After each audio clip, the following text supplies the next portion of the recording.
తెలంగాణ రాష్ట్రంలో దాదాపుగా ఒక దశాబ్దం తర్వాత అంటే 2014 తర్వాత ఎక్కడో ఉప ఎన్నికల్లో తప్ప ఎక్కడ రేషన్ కార్డులు ఇచ్చిన పాపాన పోలే గతంలో ఉన్నటువంటి ప్రభుత్వం. తాజాగా నిన్న తుంగతుర్తిలో తెలంగాణ రాష్ట్ర ప్రభుత్వం కొత్త రేషన్ కార్డుల పంపిణీ కార్యక్రమాన్ని ప్రారంభించింది. దాదాపు 3-3.5 లక్షల మందికి ఏదో రేషన్ కార్డులు ఇస్తున్నట్టుగా చెప్తా ఉంది. గతంలో ఒక్క రేషన్ కార్డు ఇవ్వనటువంటి కేసీఆర్ కొత్తగా పెళ్లిళ్ళు అయ్యి ఏరుబడ్డోళ్ళు ఉంటారు, వాళ్ళకి రేషన్ కార్డు లేదు, కొత్తగా పుట్టిన అందులో చేర్చింది లేదు, పిల్లలైతే ఆగమాగం చందన ఎక్కడ దుబ్బాక బై ఎలక్షన్ వస్తే ఆడ, హుజూరాబాద్ బై ఎలక్షన్ వస్తే ఈడ ఈ రేషన్ కార్డుల దుకాణం గాడ తెరిచిన అప్లికేషన్లు తీసుకొని గతంలో ప్రభుత్వంలో ఉన్నటువంటి వాళ్ళు ఇవాళ తెలంగాణ రాష్ట్రంలో కొత్త రేషన్ కార్డుల పంపిణీ కార్యక్రమాన్ని ప్రభుత్వం స్టార్ట్ చేసింది. ప్రభుత్వానికి ధన్యవాదాలు. ప్రభుత్వం తీసుకున్నటువంటి అంటే వాస్తవానికి చాలా మంది అర్హులు ఉన్నారు, అనర్హత ఉన్నటువంటి వాళ్ళు కూడా ఉన్నారు. మరి తెలంగాణ రాష్ట్రంలో ఈ రేషన్ దుకాణాల సంగతి ఏంది, రేషన్కి సంబంధించి ఎంతమంది లబ్ధి పొందుతూ ఉన్నారు, రేషన్ కార్డు రావాలంటే ఇన్కమ్ ఎంత ఉండాలి, ఇక్కడ కొన్ని లెక్కలు కొద్దిగా స్లోగానే రాస్తా.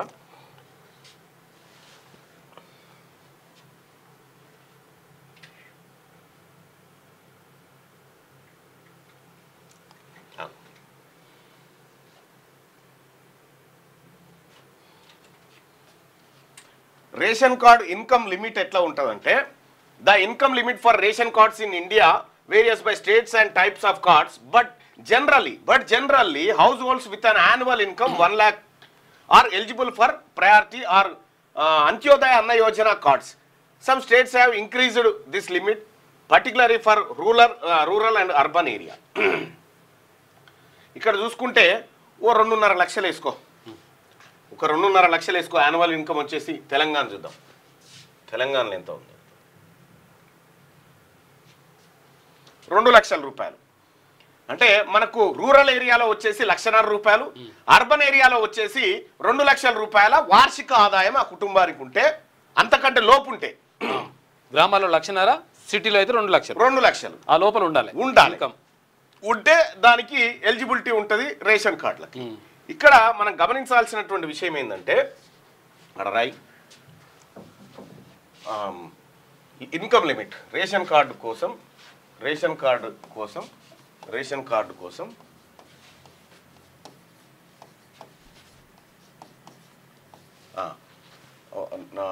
వార్షిక ఆదాయం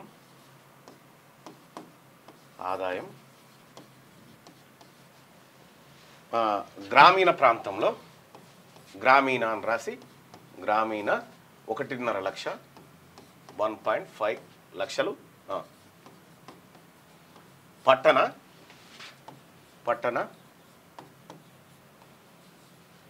2 లక్షల రూపాయలు లిమిట్ దీనికి. అంటే గ్రామీణ ప్రాంతంలో 1,50,000 ఉండాలి, పట్టణ ప్రాంతంలో అర్బన్ ఏరియాకి వచ్చేసి 2 లక్షల రూపాయలు లోపల ఇన్కమ్ ఉండాలి, ఆదాయం ఉండాలి. మీరు చూస్తే తెలంగాణ రాష్ట్రంలో ఇది ఉండాలి కదా. గతంలో కేసీఆర్ చేసిన దుర్మార్గం ఇప్పుడు బయటకు వస్తుంది చూడ్రి.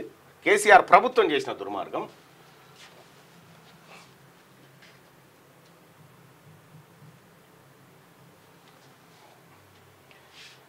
పర్ క్యాపిటా ఇన్కమ్ తెలంగాణ రాష్ట్రంలో కరెంట్ ప్రైజెస్లో 2025 అంటే ఈ ఏడాదికి తలసరి ఆదాయం ఎంత ఉంది, ఒక్క తల మీద ఎంత ఆదాయం ఉంది అంటే 3,79,750 రూపాయలు ఉంది. అంటే ఒక ఇంట్లో 4 ఉంటే, అంటే రూరల్ ఏరియాలో కొంత తక్కువ ఉంది అనుకుందాం.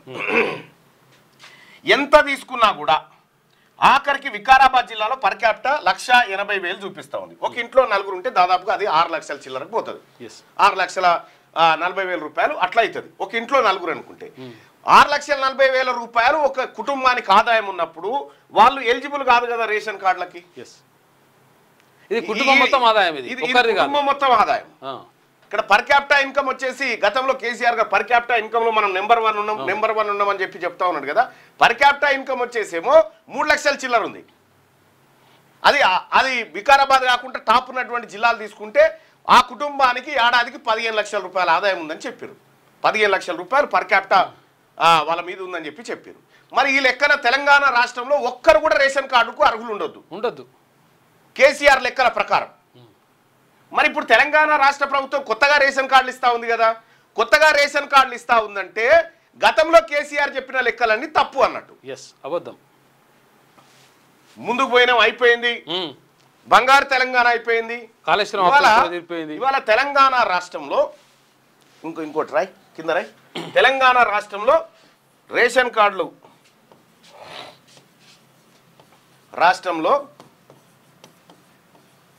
రేషన్ కార్డుల సంఖ్య రేషన్ కార్డుల సంఖ్య తెలంగాణ రాష్ట్రంలో మొత్తం రేషన్ కార్డులు ఎన్ని ఉన్నాయంటే మొత్తం రేషన్ కార్డుల సంఖ్యను ఒకసారి తీసుకుంటే 1 నిమిషం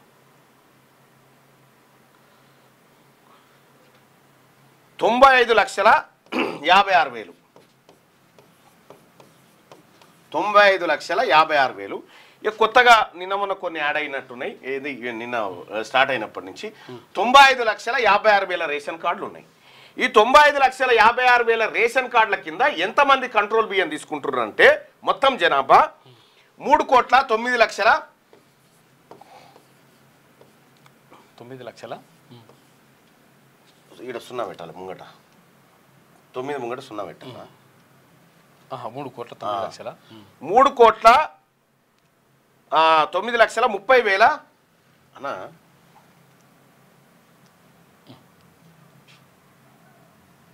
3,09,309 309 మళ్ళీ 309 11 అన్నా 11 3,09,30,911 మంది దీంట్లో లబ్ధిదారులు.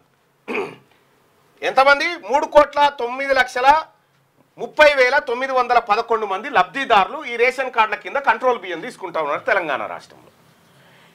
మరి తెలంగాణ జనాభా ఎంత? మొన్న చేసిన కుల సర్వే ఆధారంగా తెలంగాణ జనాభా 3,72,00,000 మంది.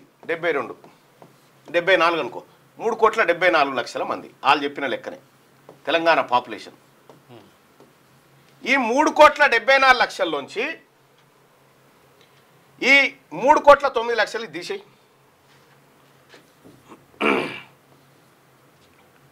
మీరు చూడరు ఈ లెక్కలు ఎట్లుంటాయో.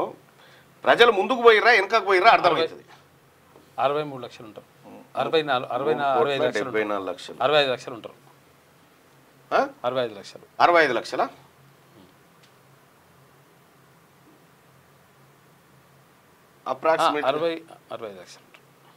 అప్రాక్సిమేట్గా వచ్చేసి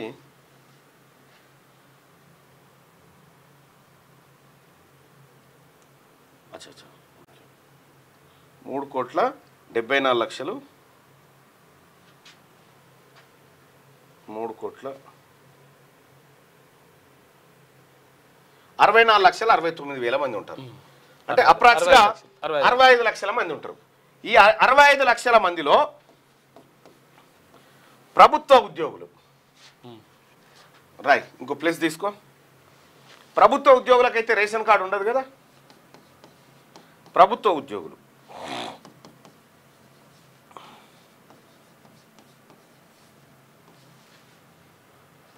ఉద్యోగులు ఎంతమంది ఉన్నారంటే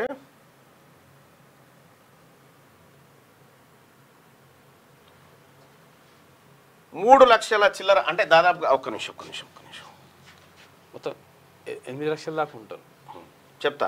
తెలంగాణ ప్రభుత్వం చెప్పిన దాని ప్రకారం మొత్తం ప్రభుత్వ సర్వీసులలో పనిచేస్తున్నటువంటి వాళ్ళు అవుట్సోర్సింగ్ తర్వాత కాంట్రాక్ట్ ఇదంతా 9,21,000 మంది ఇందులో పనిచేస్తూ ఉన్నారు.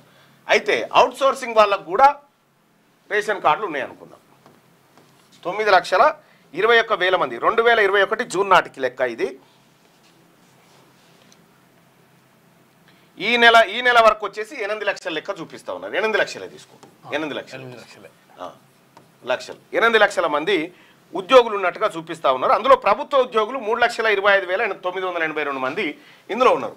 ప్రభుత్వ ఉద్యోగులు వచ్చేసి అంటే వీళ్ళు పక్కా ప్రభుత్వ ఉద్యోగులు, అవుట్ సోర్సింగ్ కాంట్రాక్ట్ వీళ్ళు కాకుండా 3,25,982 మంది,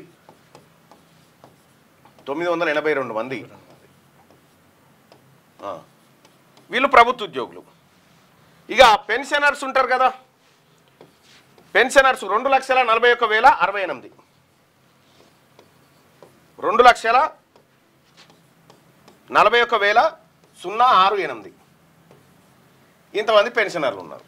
అంటే వీళ్ళందరి మీద, ఈ ప్రభుత్వ ఉద్యోగుల మీద డిపెండ్ అయి బతుకుతున్నటువంటి వాళ్ళు దాదాపుగా వీళ్ళ కుటుంబ సభ్యులందరూ కలిసి 20 లక్షల మంది ఉన్నారు. 20 లక్షల మంది ఉన్నారు కదా. ఇక ఈ 20 లక్షలు ప్లస్ 65 లక్షల మంది మిగిలిరు కదా మొత్తం జనాభాలో, అందులోంచి 20 లక్షలు తీసేస్తే 45 లక్షల మంది మిగిలిరు. 45 లక్షలు 45 లక్షలు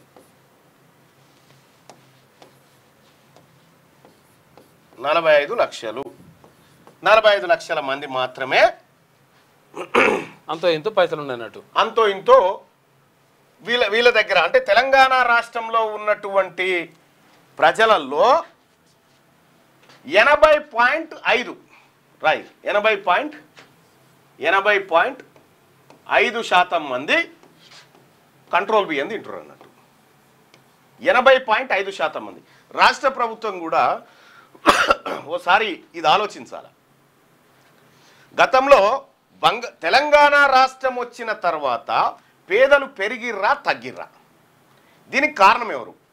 మాకు మోచేయి మీద బెల్లం పెట్టి నాకు ఇచ్చినటువంటి గత ప్రభుత్వం ఒక్క రేషన్ కార్డులు ఇవ్వకపోగా ఇప్పుడు ప్రస్తుతం తెలంగాణ జనాభాలో 80.5% మంది కంట్రోల్ బియ్యం తింటా ఉన్నారు. మరి వీళ్ళ సంగతి ఇందులో కూడా ఈ ప్రభుత్వ ఉద్యోగులలో కూడా 119 మంది ఎమ్మెల్యేలు, 40 మంది ఎమ్మెల్సీలు ఇవన్నీ ఉన్నాయి. మళ్ళీ చాలా ఉంటాయి, లెక్క ఇంకా వేరే చాలా ఉన్నాయి. పోతే మొత్తం మిగిలేదో 10 లక్షల మంది కూడా మిగిలరు. ఈ 10 లక్షల మంది తెలంగాణలో అభివృద్ధి చెందినటువంటి వర్గం. మరి ఈ 90% మంది పరిస్థితి ఏంది?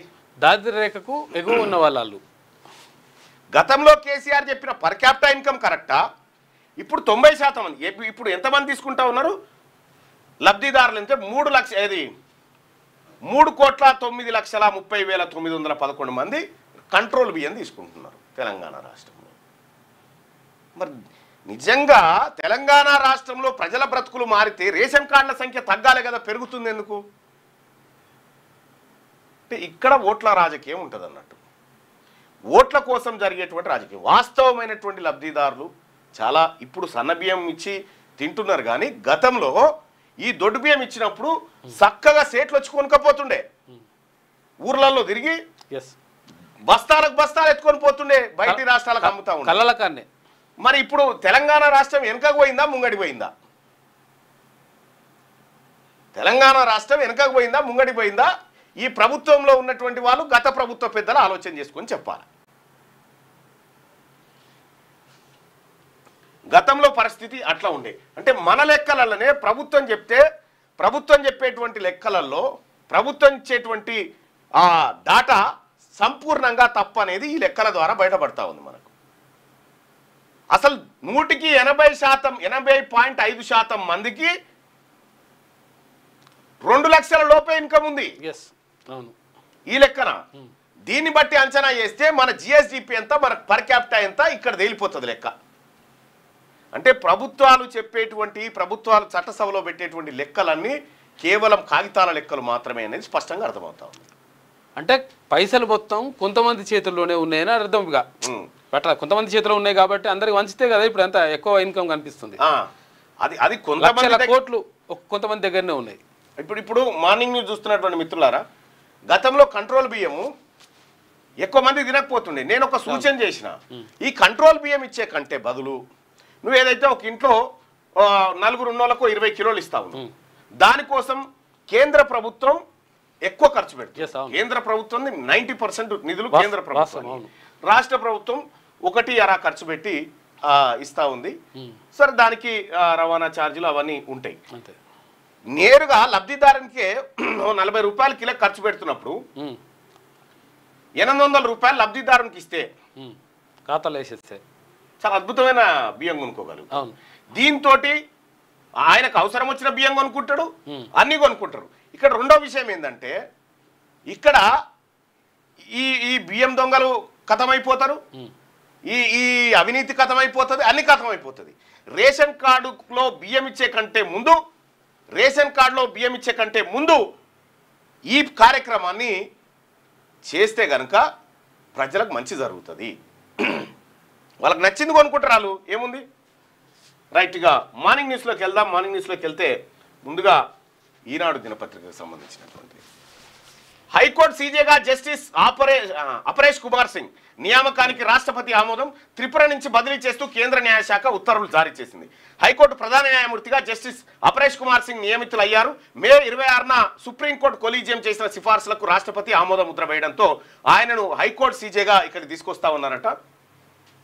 ఇక ఆయన ఎప్పుడు వస్తారో మే 26 సుప్రీంకోర్టు కొలీజియం సిఫార్సులను రాష్ట్రపతి ఆమోదించినట. ఇద్దరు సీఎంలతో బనకచెర్లపై భేటీ రేపు. ఇక ఢిల్లీలో కేంద్ర జలశక్తి మంత్రి ఆధ్వర్యంలో సమావేశం. హాజరు కానున్న చంద్రబాబు, రేవంత్ రెడ్డి.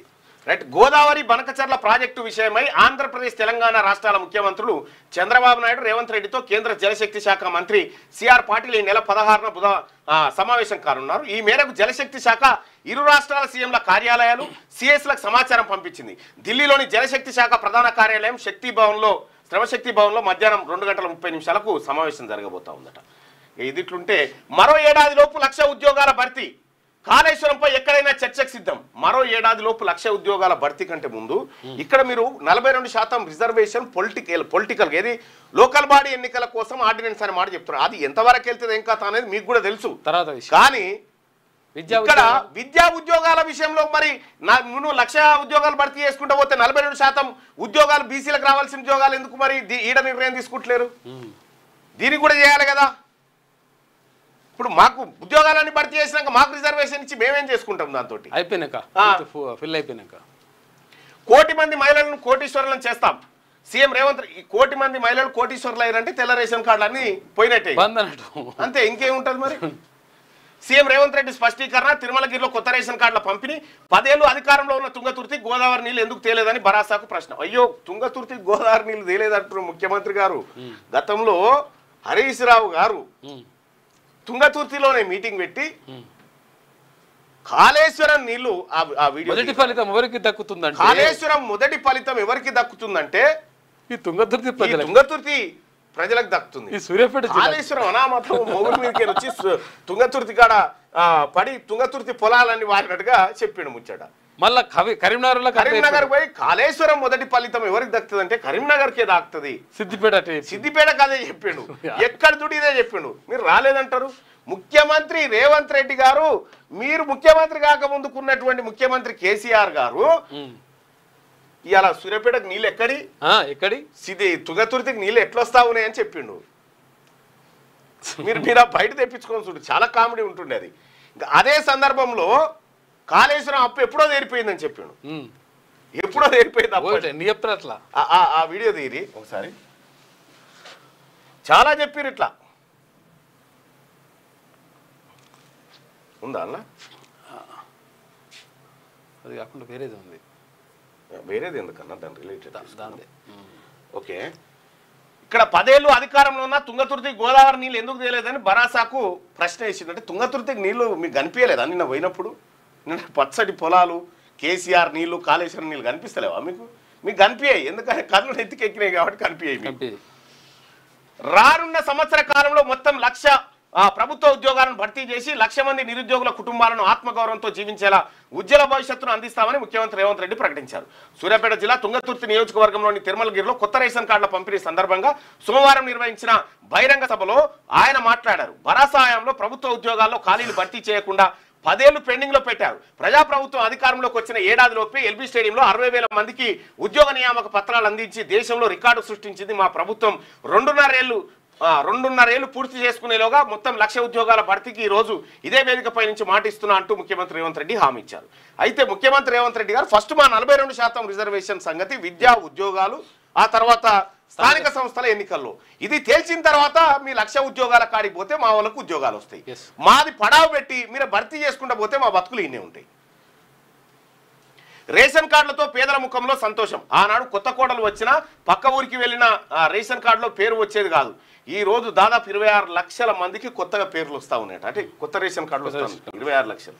కొత్త పెళ్లి చేసుకున్న కాలం 26 ప్లస్ అవి ఆడికి అయిపోయాయి. అవుతుంది, భర్తీ అవుతుంది. ఒక రేషన్ కార్డు లేని ముఖ్యమంత్రి గారికి, నాకు, కేసీఆర్ గారికి, మా మంత్రులకి, ఎమ్మెల్యేలకు గీలకే లేకుండా అందరికి ఉన్నట్టున్నాయి. ఇక నిరుపేదల సుభిక్షమే మా లక్ష్యం. ఇందిరమ్మ రాజ్యంలో నిరుపేదలంతా సుభిక్షంగా ఉండాలనే ఆలోచనతో గతంలో హుజూర్ నగర్ నుంచి సన్నబియ్యం పంపిణీ ప్రారంభించాం. పేదల ఆకలి తీర్చే వారికి గుర్తింపునిచ్చే గొప్ప ఆయుధమైన రేషన్ కార్డులను అర్హులైన ప్రతి ఒక్కరికి అందించాలనే లక్ష్యంతో నేడు తుంగతుర్తి నియోజకవర్గంలోని తిరుమలగిరి నుంచి ప్రక్రియను మొదలు పెట్టామని చెప్పి నిన్న ముఖ్యమంత్రి, యాక్చువల్గా నేను నిన్న ఈ కార్యక్రమానికి హాజరయ్యేది ఉండే, కానీ ఇదో దరిద్రం దుకాణం ఉండే కదా, ఏది హత్యాయత్నం ఈ కార్యక్రమం. ఇంకా గమ్మత్ ఏంటంటే వాళ్ళు చాలా మంది నాకు వీడియోలు పంపిస్తా ఉన్నారు.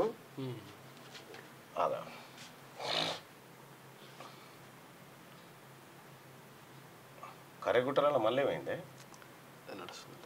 ఇగో ఏ పాల్ గారు 2014లో 1,50,000 కోట్లు మిగిలిన తెలంగాణ మీరు వదిలేటప్పటికి 7 లక్షల కోట్లు. ఈసారి ఈ బీసీ నినాదం నువ్వు తీసుకుంటున్నావే, ఏమైనా కన్ఫ్యూజ్ అవుతున్నావా ఏంటి? మీ నాన్న బీసీ కాదు, నువ్వు కూడా బీసీ కాదు కదా, నువ్వు వెలమ దొరలు అంటారు, చాలా మంది మిమ్మల్ని దొంగలు అంటున్నారు. 7 లక్షల కోట్లు అప్పు చేశారు మీ నాన్న, మీరందరూ కలిపి ఈ రాష్ట్రాన్ని దరిద్ర అవినీతి అక్రమ రాష్ట్రం చేసింది ఎవరు? బంగారు తెలంగాణని తీసుకొని 2014లో 1,50,000 కోట్లు మిగిలిన తెలంగాణ మీరు వదిలేటప్పటికి 7 లక్షల కోట్లు. అంటే మీ హాయంలో 8 లక్షల కోట్లు కనిపించట్లా. ఇది కే పాల్ గారు. ఇంకెక్కడో చాలా మంది పాషం యాదగిరి గారు వాళ్ళందరూ కూడా మాట్లాడారు.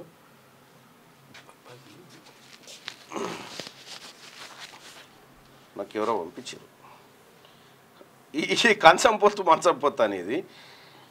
పాపం వాళ్ళకి తెలియక రేషన్ కార్డుల గురించి అప్పుడు ఎట్లా మాట్లాడితే నీకు ఎక్కువ తెలుస్తాడు, నాకు తక్కువ తెలుస్తాడు. ఇప్పుడు నేర్చుకున్నారు అన్ని. ఎవరు చెప్పింది నీకు? ఆడవాడు మోపైనారు ఇట్లా నాకే అర్థం మాట్లాడు. రేషన్ కార్డులు నీళ్ళు అడిగితే ఒక గది నేను చెప్పేది నిర్మాణంగా అర్థం. నువ్వు నాకు 3 ఆడపిల్లలు ఎట్లా బతకాలి నాకు అర్థం కాలే. అంటే నేను నాకు ఒక నిమిషం అర్థం కాక నువ్వు అట్లా మీరు అంటే 3 ఆడపిల్లలను ఎట్లా బతకాలంటే మీరు దేశం కోసం కన్నారా, నా కోసం కన్నారా? అప్పుడు రేషన్ కార్డులు అడిగితే వీళ్ళు చెప్పిన మాట ఎవరి కోసం కన్నావు జనాన్ని అని. కొత్త రేషన్ కార్డులు వచ్చే కార్యాన్ని కూడా ముహూర్తం ఫిక్స్ అయ్యింది. తుంగతుర్తిలో సీఎం సార్ వస్తే ఎవరు ఇలాంటి మంత్రులు ఎమ్మెల్యేలు ఇస్తారంట. ఇక అప్పుడు రేషన్ కార్డు అడిగితే గిది, ఇప్పుడు రేషన్ కార్డుల పరిస్థితి గిది. ఇక్కడ ఇంకొకటి కూడా చూద్దాం. దీనిపైనే పాషం యాదగిరి గారిని మించినటువంటి వికీపీడియా, ఆయనను మించినటువంటి జర్నలిస్టు, బహుశా అంత సీనియర్ జర్నలిస్ట్ ఎవరు, ఆయన ఏమంటున్నాయి నువ్వు కాలోజీ టీవీ ఇంటర్వ్యూలో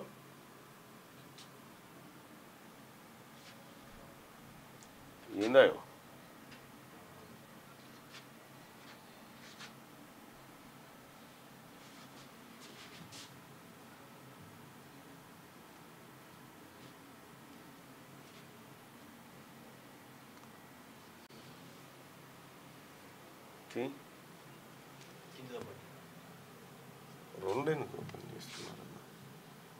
ఒకటే ఉన్నట్టు.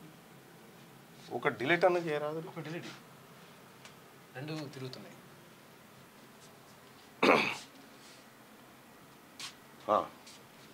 చూద్దాం అట్లుండని. తెలంగాణ రాష్ట్రంలో ప్రకాష్ గారు ఏమంటున్నారు అండి, ఇది ఇట్లే తిరుగుతుందా ఏందా? ఈ నెట్ ప్రాబ్లమా?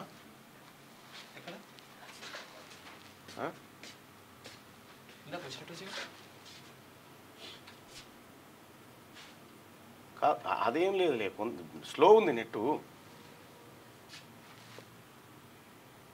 అదో 2 కులాల మధ్యలో సపోజ్ మాలా మాదిగా 2 కమ్యూనిటీస్ ఉంటాయి.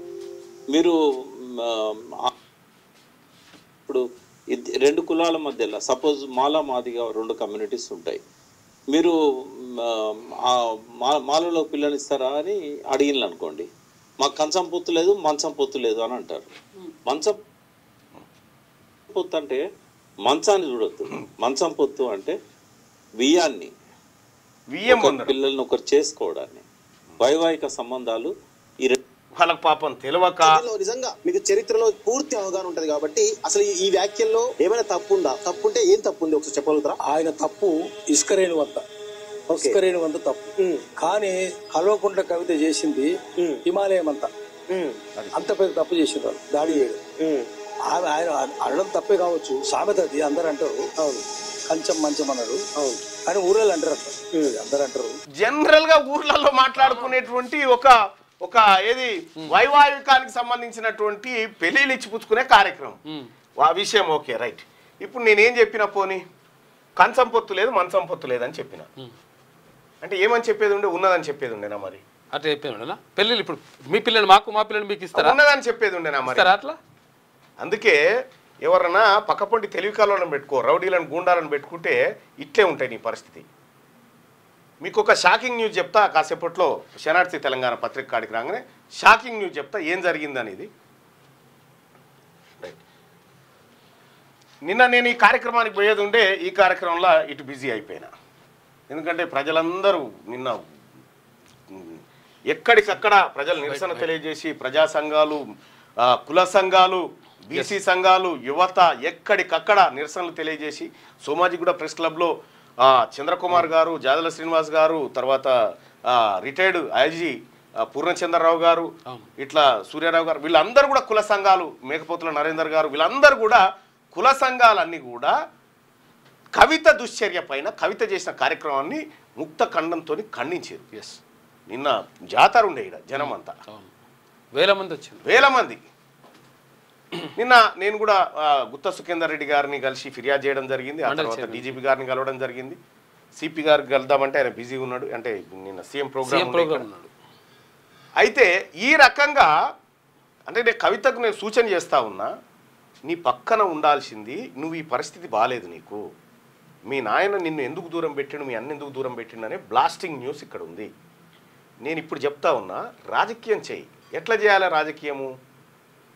నీ పట్ల ప్రజలు అయ్యో నిజమే ఈ బిడ్డకు అన్యాయం జరిగింది అనేటువంటి వ్యవహారం రావాలి. నేను మజిల్ పవర్ చూపించుకుంటా అంటే ఏం జరుగుతుంది? ఈ చరిత్రలో మీరు ఎన్నో పేజీలు తిరిగే చూడండి, మజిల్ పవర్ చూపించుకుంటే ఏం జరుగుతుంది అనేది చరిత్ర చెప్పింది ఆల్రెడీ. ఆ చరిత్ర అనుభవ పాఠాలు తీసుకున్న తర్వాత కూడా గుర్తుపెట్టుకో కవితమ్మ, నేను ఈ సూత్రం నీకు ఎవరు చెప్పను, నీ పక్కన ఉన్నవాడు కూడా సలహా ఇచ్చి చెప్పడు. సరే, నీ పక్కన ఉన్నటువంటి ఎవరు శరత్ రావా ఏదో ఉన్నది కదా, అటువంటి వాళ్ళని పెట్టుకుంటే ఏం జరుగుతుంది? వాళ్ళు జగిత్యాలకు సంబంధించినటువంటి ఒక అమ్మాయిని ఒక హాస్పిటల్లో ట్రీట్మెంట్ కోసం చేసిన వ్యవహారంలో మీరు మధ్యవర్తి కదా, మీరు ఒక బీసీ మహిళని ఏం చేసిరనే విషయంలో. సరే, అది అటు పెడితే నీ పక్క పంటున్నటువంటి వాళ్ళని ఇటువంటి వాళ్ళని పెట్టుకుంటే వచ్చేది గిదే రిజల్ట్. ప్రజలందరూ చీకొడతారు. ఓ మేధావి వర్గాన్ని పెట్టుకో, ఓ ఇంటలెక్చువల్ గ్రూప్ను పెట్టుకో. ఈ కష్టకాలంలో నాయన దూరం కొట్టిండు, అన్న దూరం కొట్టిండు, ఏం చేయాలి ఎట్లా అనేది తెలుస్తుంది. బీసీలకు మజిల్ పవర్ లేదని మీరు అనుకుంటురా? బీసీలకు ఓటు పవర్ ఉంది. ఇప్పుడు ఏమైంది? ఇప్పుడు నువ్వు బీసీ నీకేం సంబంధం అని చెప్పి తెలంగాణ జనం అంతా నీ మీద దుమ్మెత్తిపోయేవాటి.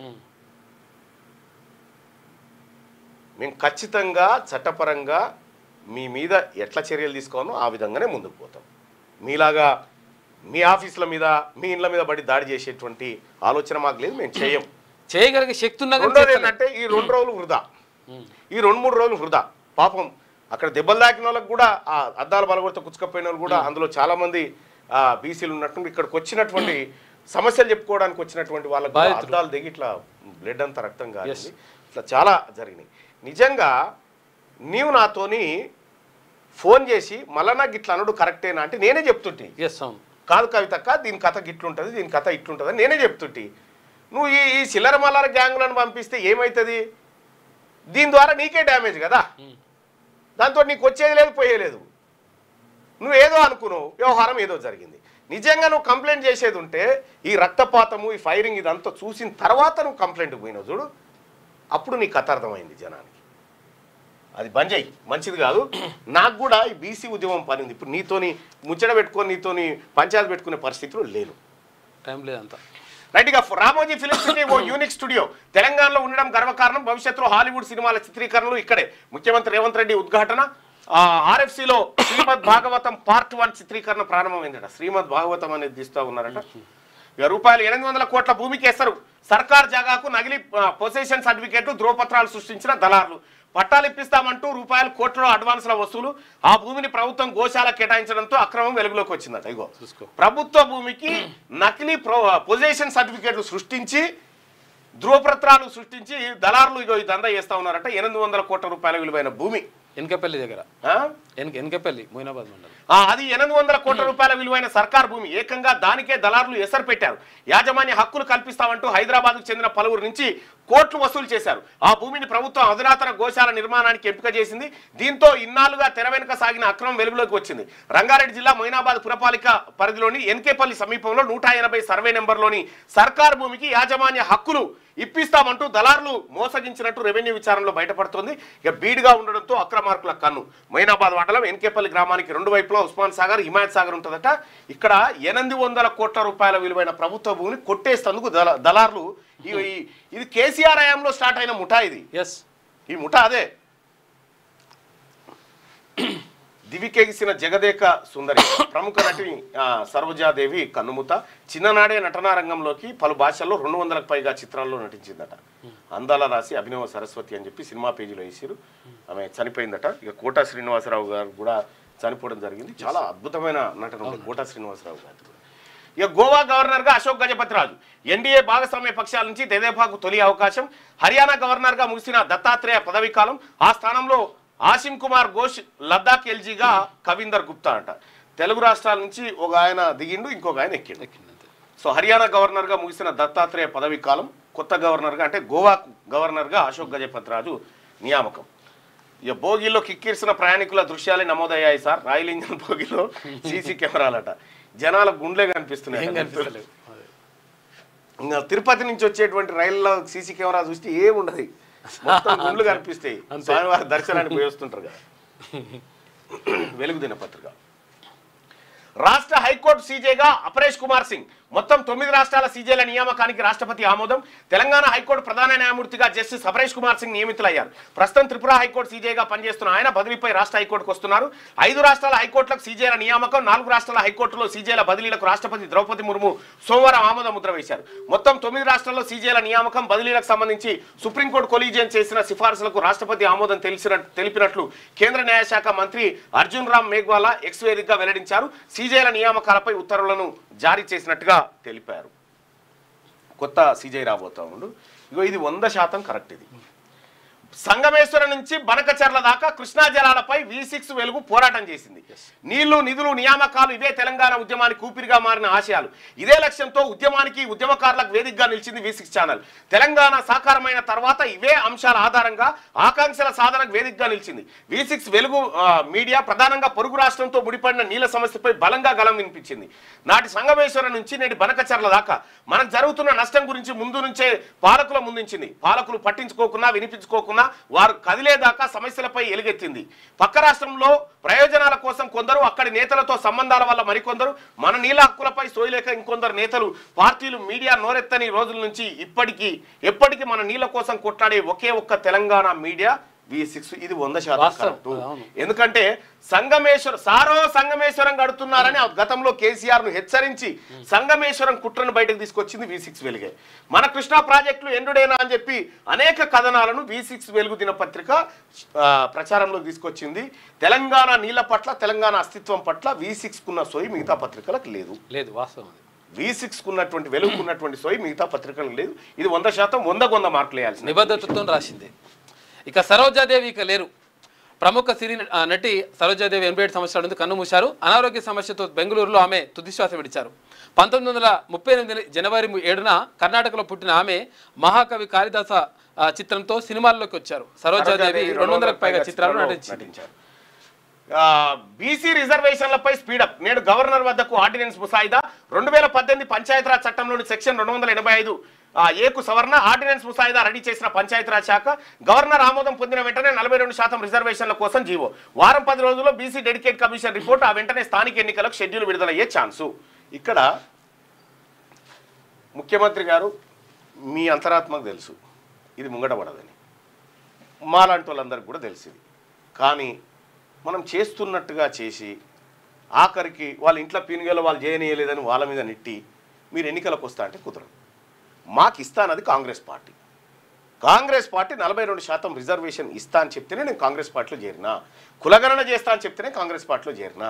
కాంగ్రెస్ పార్టీలో నేను నా టాపిక్ కూడా ఇదే, నా సస్పెన్షన్కి, అయినా కూడా నేను దానికే కట్టుబడి ఉన్నా. 42% రిజర్వేషన్ మీరు ఇచ్చి తీరాల్సిందే. మీరు మీరు ఢిల్లీలో పోయి ఏది మోకాళ్ళు అరిగేటట్టు తిరుగుతారా, ప్రధానమంత్రితోని బతిలాడతారా, ఆయన కడుపుల తలకాయ ఏం చేస్తారో మాకు తెలియదు. 42% రిజర్వేషన్ కావాల్సిందే మాకు. లోకల్ బాడీ ఎన్నికల్లో మా ప్రాతినిధ్యం పెరగాలి, ఉద్యోగాల్లో పెరగాలి, విద్యలో కూడా మాకు ప్రాతినిధ్యం పెరగాలి. కేవలం లోకల్ బాడీ ఎలక్షన్స్ కోసమే ఆర్డినెన్స్ తీసుకొస్తా, మరి ఉద్యోగాల సంగతి ఏంది, విద్యా ఉద్యోగాల సంగతి ఏంది? ఇదంతా బీసీ సమాజం గమనిస్తూ ఉంది. రాష్ట్ర ప్రభుత్వం తప్పించుకొని బయటి వాళ్ళ మీద నెట్టాలని చూస్తే మాత్రం ఎట్టి పరిస్థితుల్లో ఊరుకునేది లేదు. వారం 10 రోజుల్లో బీసీ డెడికేట్ కమిషన్ రిపోర్ట్ ఇస్తారట. ఆ వెంటనే స్థానిక ఎన్నికలకు షెడ్యూల్ విడుదలయ్యే ఛాన్సు. స్థానిక సంస్థల్లో బీసీ రిజర్వేషన్ల పెంపు ప్రక్రియను రాష్ట్ర ప్రభుత్వం స్పీడప్ చేసింది. ఈ మేరకు పంచాయతీరాజ్ చట్టం 2018లోని సెక్షన్ 285A కు సవరణ చేస్తూ ఆర్డినెన్స్ ముసాయిదాను ఇది 2018లో ఉన్నటువంటి ఈ జీవోనే కొట్టేసింది కోర్టు. కొట్టేసిన జీవోని మళ్ళీ తెస్తాను గంతే. ఏమన్నా మార్పులు చేర్పులు చేసి ఏముండదు. అది మళ్ళీ కోర్టు మళ్ళా వీళ్ళు పోతారు కోర్టుకు, దీన్ని ఆపుతారు.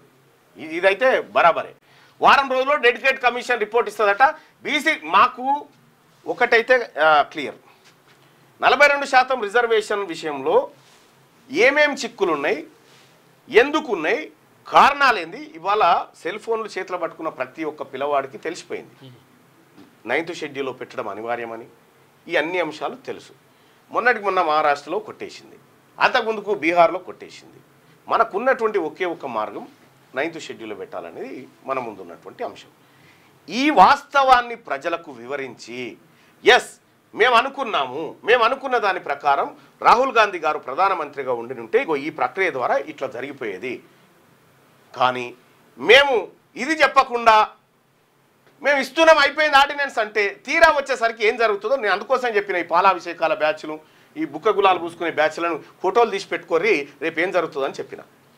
ఇప్పుడు ఈ ఆర్డినెన్స్ తీసుకురా, ఆల్రెడీ బిల్లు పంపి బిల్లు మీద మళ్ళీ ఆర్డినెన్స్. అసలు గవర్నర్ ఆమోదం తెలుపుతాడా? తెలిపిండు అనుకో, ఇది ఉంటుందా కోర్టులో? ఆల్రెడీ గతంలో 9 మంది ధర్మాసనం జడ్జీల ధర్మాసనం ఇచ్చిన తీర్పులాడు ఉన్నాయి కదా, 1, 3, 5 జడ్జిలు, అందులో వాళ్ళు 50% స్లాబ్ ఎట్టి పరిస్థితుల్లో దాటకూడదు అనేటువంటి తీర్పు మెన్షన్ చేశారు కదా. అందులో ఈ అన్ని అంశాలు ప్రజలకు ఓపెన్గా చెప్పినుంటే దాని కథ వేరే ఉండే. మీకు ఎవడు సలహాలు ఇచ్చిండో కానీ మీరు ఇంకా వస్తుందన్నట్టు మీరు యాక్టింగ్ చేస్తారు కదా, మేము కూడా మీ యాక్టింగ్ చూస్తూనే ఉన్నాం. ఈ కమిషన్ రిపోర్ట్లు, చట్టంలో చిన్న మార్పు కోసమే ఆర్డినెన్సు, ఇవన్నీ తీసుకొస్తా ఉన్నారు కదా. ఈ 2018లో తీసుకొచ్చినటువంటి ఏది చట్టం ఏదైతుందో పంచాయతీ, దాన్నే పక్కన పెట్టి సుప్రీంకోర్టుకు పోతే ఇది వాపస్ తీసుకుంటావా లేకపోతే డిస్మిస్ చేయన్నా అన్నది, వాపస్ తెచ్చి రైట్. బీసీలకు రాజ్యాధికారం కల్పిస్తాం అంటే దీని అర్థం ఏంది? బీసీల దగ్గర రాజ్యాధికారం లేదన్నట్టు, అంతే కదా. స్థానిక సంస్థల ఎన్నికల్లో 42% రిజర్వేషన్లు సీఎం.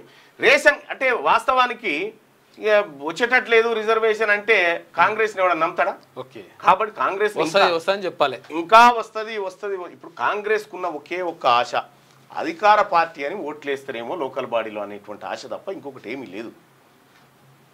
రేషన్ కార్డు పేదవాడి ఆత్మగౌరవం, అందుకే కొత్తగా 5.6 లక్షల మందికి ఇస్తున్నాం. మరో 26 లక్షల మంది పేర్లను చేర్చినాం. 3 కోట్ల మందికి సన్నబియ్యం. తెలంగాణ రాష్ట్రంలో 3,74 లక్షల మంది జనాభా ఉంటే 3 కోట్ల మందికి రేషన్ కార్డుల ద్వారా బియ్యం ఇస్తున్నామని చెప్పిన, అంటే 3 కోట్ల మంది పేదరికంలో ఉన్నారు అన్నట్టు. అంటే అది కూడా ఎట్లా? దారిద్ర్య రేఖకు దిగువన ఉన్నటువంటి కుటుంబాల లెక్క. 2 ఏళ్లలో 1,00,000 ప్రభుత్వ ఉద్యోగాలు ఇస్తాం. కూలిపోయే కాళేశ్వరం కట్టిన బీఆర్ఎస్ నేతలను ఉరిదీసినా పాపం లేదు. మీరు ఇప్పుడు ఒక స్కీమ్ తెచ్చింది ఎవరు? గతంలో ప్రధానమంత్రి నరేంద్ర మోడీ గారు గ్యాస్ బుడ్లు ఎవరైతే మీరు అర్హత లేని వాళ్ళు వాడుకుంటారో వాపసు ఇవ్వని ఇప్పుడు ఒక పిలుపునియండి. ఎవరికైతే రేషన్ కార్డులు అర్హత లేకుండా వాడుతూ ఉన్నారో స్వచ్ఛందంగా వెనక్కి ఇచ్చేయండి అని చెప్పి ఒక మాట పిలుపునియండి.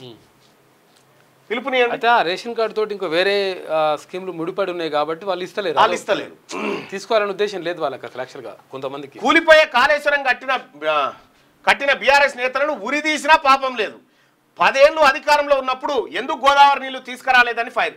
2034 వరకు కాంగ్రెస్ అధికారంలో ఉంటుందని ధీమా. సూర్యాపేట జిల్లా తిరుమలగిరిలో కొత్త రేషన్ కార్డుల పంపిణీ కార్యక్రమం. స్థానిక సంస్థల ఎన్నికల్లో 42% రిజర్వేషన్లు ఇచ్చి బీసీలకు రాజ్యాధికారం కల్పిస్తామని సీఎం రేవంత్ రెడ్డి తెలిపారు. అంటే బీసీల దగ్గర మీ దగ్గర రాజ్యాధికారం లేదు, అది మేము కల్పిస్తామంటారు. మీరు కల్పించినా కల్పించకపోయినా బీసీలం అధికారం తీసుకుంటాం, అది మా హక్కు, అది మా ఇస్సా, అది మా ఇజ్జత్, అది మా హుకుమత్, బరాబర్ తీసుకుంటాం. 2028 కల్లా బీసీల చేతికి రాష్ట్రాన్ని తీసుకొస్తాం. గోడ దూకి వెళ్లి అమరులకు సీఎం నివాళి. జమ్మూ కాశ్మీర్ సీఎం ఒమర్ అబ్దుల్లా సోమవారం ఉద్రిక్త పరిస్థితుల నడుమ అమరవీరులకు నివాళులు అర్పించి ప్రత్యేక ప్రార్థనలు నిర్వహించారు. ఒక దశలో శ్మశాన వాటికలోకి వెళ్లకుండా భద్రతా సిబ్బంది అడ్డుకోవడంతో అమాంతం గోడ దూకి శ్మశానంలోకి వెళ్ళిపోయినట్టు. సీఎం పరిస్థితి మూడో టెస్ట్లో ఇండియా ఓటమి. ఇక లార్డ్స్ టెస్ట్లో ఇంగ్లాండ్ విన్నర్ గా నిలిచింది. చేజింగ్ లో ఆల్రౌండర్ రవీంద్ర జడేజా 61 నాట్అవుట్ అద్భుత పోరాటంతో ఇంగ్లాండ్ బౌలర్లకు ఎదురు నిలిచిన మిగతా బ్యాటర్లు నిరాశపరచడంతో మూడో టెస్టులో 22 రన్స్ తేడాతో ఓడిపోయింది. లాస్ట్ కు 9వ వికెట్ మీద కూడా దానిలాడింది. ఆ మహమ్మద్ సిరాజ్ కు లాస్ట్ బాల్ వేసినట్టు అది కాలు దాకి ఆయన వికెట్లు కింద పడ్డాయి, ఓడిపోయింది. ఇంకో ఒక్క వికెట్ ఉన్నాయి. పుట్టా వచ్చినోడు వచ్చినట్టు అవుట్ అయ్యి వెళ్ళిపోయి గెలుస్తారనుకున్నారు. రేపు అపెక్స్ కౌన్సిల్ భేటీ హాజరు కానున్న తెలంగాణ ఏపీ సీఎంలు. గోదావరి బనకచెర్లపై కీలకంగా చర్చ జరగబోతా ఉందట. గోదావరి నీళ్లను కానీ కృష్ణా నీళ్లను కానీ వృధాగా పోతున్నాయనే పేరుతోని ఏపీ తీసుకుంటా అంటే తెలంగాణ ప్రజలకు ఇది అన్యాయమే, తెలంగాణ రైతాంగానికి అన్యాయం చేసినట్టే. ఎట్టి పరిస్థితుల్లో దానికి ఒప్పుకోవడానికి ముఖ్యమంత్రి గారు మీరు సిద్ధంగా ఉండకూడదు. ఈడబ్ల్యూఎస్ కోసం 50% లిమిట్ ఎత్తేయలేదా? మరి బీసీ రిజర్వేషన్లకు అభ్యంతరం ఏంటి అంటే అభ్యంతరం ఎక్కడి నుంచో వచ్చిందన్నట్టు పొన్నం. ఇందులో బీజేపీ ఎంపీ లక్ష్మణ్ కున్న అనుమానాలేంటి? 2018 వాస్తవానికి బీజేపీ మెడల గంట కట్టే ఛాన్స్ ఉండే. బీజేపీ మెడల గంట కట్టి బీసీ గంట కట్టి దాన్ని ఉరి తీసినంత పని చేయొచ్చు. మరి ముఖ్యమంత్రి గారు అది ఎందుకు చేయలేదో అదొక డౌట్ఫుల్.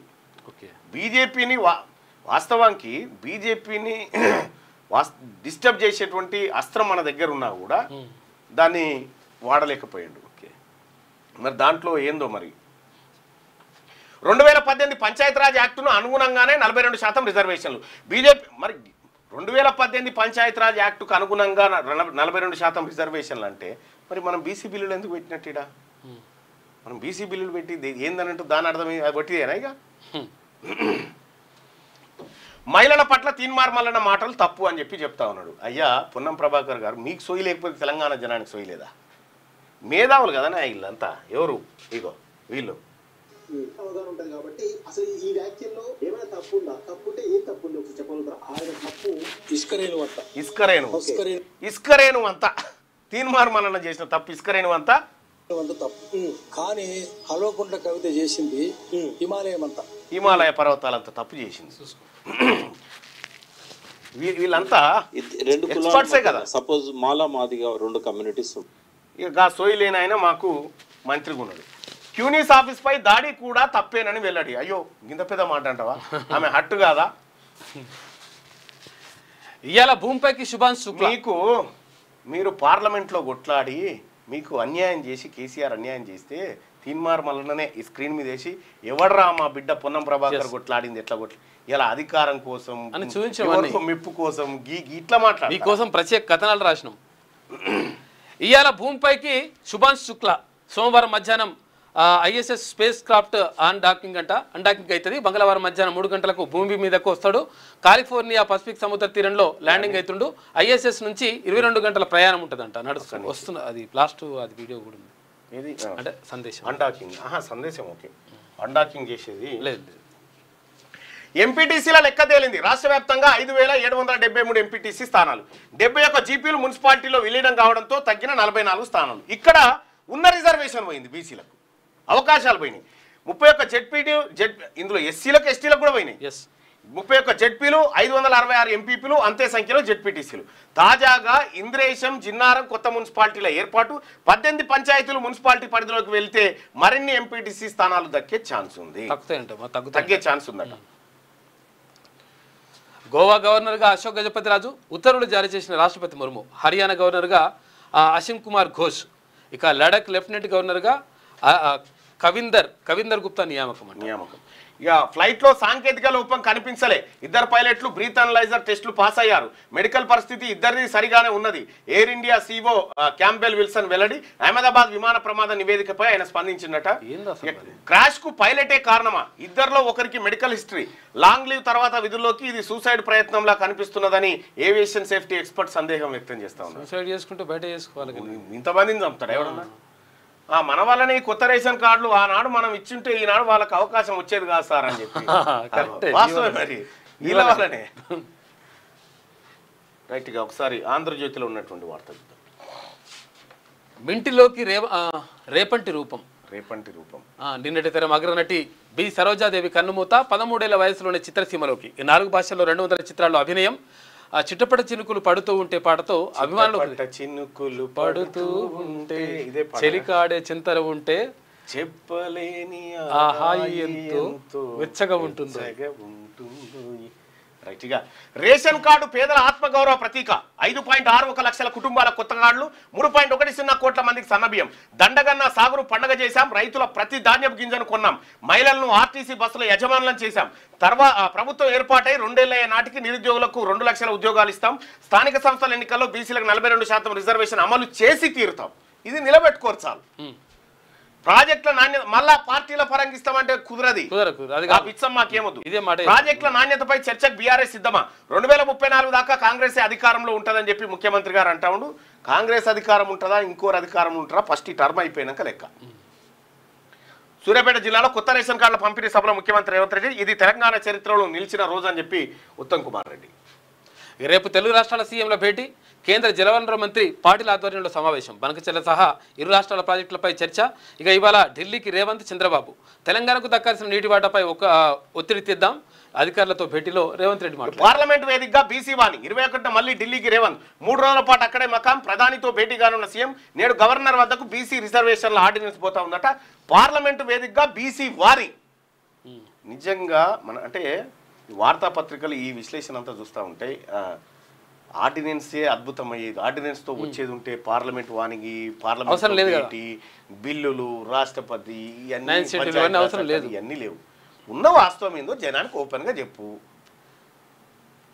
యాక్చువల్ లెక్కలుగా కరెక్ట్ గా కూడా తీసి కూడా ఈ డెడికేటెడ్ కమిషన్ ఈ అంటే కులాల లెక్కలు అంటే కులాల వారీగా లెక్కలు తీసి అయితే ఒక 50-60 కులాలు బీసీల్లో ఉన్నటువంటి 50-60 కులాలు ఇప్పటి వరకు ఒక వార్డు మెంబర్ కూడా కానీ కులాలు 50-60 ఎక్కువ అయితే ఉన్నాయి. తర్వాత 50-60 కులాలకు పైగా ఇప్పటి వరకు విద్యా ఉద్యోగాలు ఈ కారణాలు చూపెడుతూ సహేతుకమైనటువంటి కారణాలు చూపిస్తే ఇయ్యొచ్చు. సుప్రీంకోర్టు కూడా ఆపలేదు. అవకాశం లేదు. ఆ కార్యక్రమాలు చేస్తున్నట్టుగా కనిపిస్తలేదు. మీకు ఇచ్చే ఇంటెన్షన్ అది చేస్తే చేయొచ్చు, అవకాశం ఉంది. హైకోర్టు చీఫ్ జస్టిస్ గా ఏకే సింగ్. త్రిపుర హైకోర్టు నుంచి తెలంగాణ హైకోర్టుకు బదిలీ. త్రిపుర సీజేగా జస్టిస్ ఎంఎస్ రామచంద్రరావు నియామకం. తెలంగాణ హైకోర్టు నుంచి జస్టిస్ వినోద్ కుమార్ బదిలీ. కొలీజియన్ సిఫార్సులకు రాష్ట్రపతి ఆమోదం. న్యాయ కోవిదుల కుటుంబం నుంచి జస్టిస్ అపరేష్ కుమార్ సింగ్. ఆయన తాత జస్టిస్ బిపి సిన్హా సుప్రీం 6వ ప్రధాన న్యాయమూర్తి అట. ఇది వారసత్వ పరంపరగా వస్తూ ఉంటాయి అన్నట్టు. గోవా గవర్నర్ గా అశోక్ గజపతి రాజు. హర్యానా గవర్నర్ గా ముగిసిన బండారు దత్తాత్రేయ పదవి కాలం. ఆయన స్థానంలో అసీమ్ ఘోష్. నియామకాలకు రాష్ట్రపతి ద్రౌపది ముర్ము ఆమోదం. ఊరు పేరు మార్చి బెట్టింగ్ యాప్లపై విచారణ కొనసాగుతున్న ఆగని దందా. చైనా, సింగపూర్ పై నిఘా పెరగడంతో ఇండోనేషియా, బంగ్లాదేశ్, కంబోడియా వంటి దేశాల మకాం మార్పు. బాధితుల్లో తమిళుల తర్వాత తెలుగు రాష్ట్రాల వారే ఎక్కువ. వాడుతున్న వారిలో 18 నుంచి 25 ఏళ్ల వారే అధికం. ఈ బెట్టింగ్ యాప్ల తెరువు పోయి మీ జీవితాలు నాశనం చేసుకో. బెట్టింగ్ యాప్ ద్వారా డబ్బులు వచ్చినోడు ఎవరు లేదు. బీహార్లో 35.5 లక్షల ఓట్లు తొలగింపు. అయితే జాబితాలో మృతులు, తర్వాత విదేశీయులు, ఇతర రాష్ట్రాల్లో స్థిరపడిన వారి ఓట్లున్నాయంట. కొనసాగుతున్న ఓటర్ల జాబితా సవరణ. రైట్గా భావ ప్రకటన, స్వీయ నియంత్రణ, సోషల్ మీడియా కంటెంట్ పై కట్టడి ఉండాలి. సెన్సార్ పద్ధతి కాదు. అలాంటి పోస్టులకు పౌరులు వారంతటా వారే దూరంగా ఉండాలి. కొన్ని జాగ్రత్తలతో భావ ప్రకటన స్వేచ్ఛ మార్గదర్శకాలు ఇచ్చే అంశం ఆలోచిస్తున్నామని చెప్పి సుప్రీంకోర్టు చెప్పింది. భావ ప్రకటన, స్వీయ నియంత్రణ మాత్రమే, దాన్ని అనసడానికి ఎవరికి లేదు అనే మాట చెప్పారు. జీవిత భాగస్వామితో సంభాషణల రికార్డులు సాక్ష్యంగా తీసుకోవచ్చు. వివాహ బంధం కేసులో దీనికి ఒకే పరస్పర నిఘా అంటేనే ఆ భార్యాభర్తల మధ్య బంధం లేదని. అంటే భార్యాభర్తలపై ఫోన్ ట్యాపింగ్లు జరిగినాయట. అంటే చేసుకోబోయేవాడు మీద జరిగినాయట. ఇవి సఖ్యత లేదన్నట్టేనా?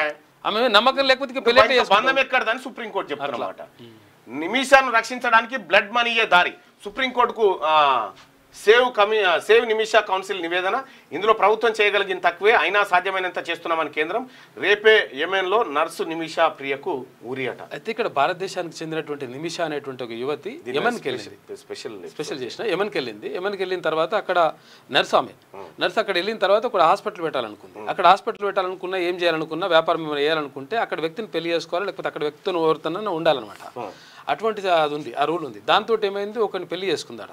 పెళ్లి చేసుకున్న తర్వాత వాడు మొత్తం టార్చర్ పెట్టిందట. టార్చర్ పెడితే వాడిని కథ చంపేసింది. వాడిని చంపేసిన తర్వాత మొత్తం ఇట్లా ఉంటుంటే తర్వాత ఆ కేసు లాగితే చంపిందని తెలిసిపోయింది.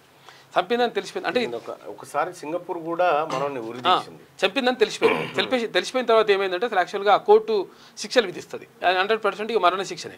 అయితే మరణ శిక్షణ ఉంటే దానికి ఇంకోటి బ్లడ్ మనీ అని ఉంది కదా. ఇక బ్లడ్ మనీ అనేటువంటి ఒక ఆప్షన్ ఉన్నది.